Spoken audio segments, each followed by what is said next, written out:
Знаете ли колко токсини произвежда нашето тяло ежедневно? 15 милиона.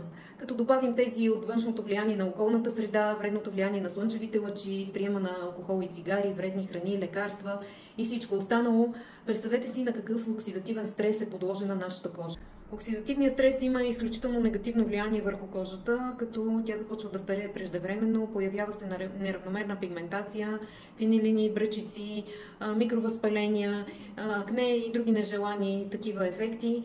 Затова е добре да използваме продукти с антиоксидантни съставки, които са на основата често на витамин С, коензим Q10. Но аз днес съм тук, за да ви представя един иновативен продукт.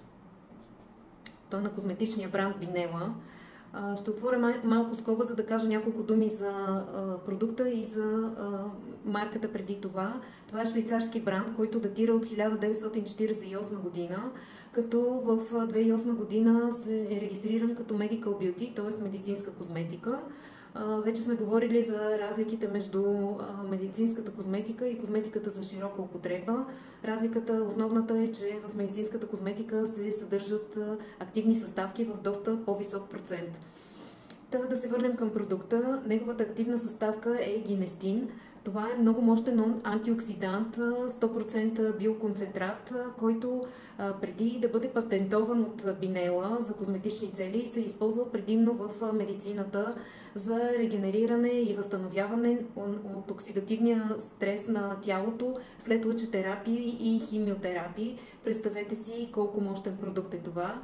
Препоръчвам, преди да започнете каквато и да било козметична грижа, да изчистите кожата от токсините, тъй като така всяка последваща грижа ще има доста по-добър ефект и по-адекватно въздействие на активните съставки в кожата. Кремът е изключително приятен като текстура и усещане, нанасяне върху кожата. Можете да използвате ежедневно като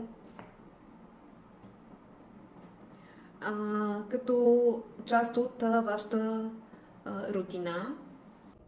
Тази мощна активна съставка я има като самостоятелен серум в 24-те есенции, които Бинела предлага за композиция на козметична терапия на моите клиенти, а и за мен самата. Винаги стартирам с нея или комбинация от нея и други активни съставки спрямо нуждата и проблемите на кожата, защото от изключително значение при стартирането на козметична програма кожата да бъде изчистена от токсини. И както вече казах, изчистена от токсини, кожата е по-адекватна да възприеме всяко последващо лечение и грижа.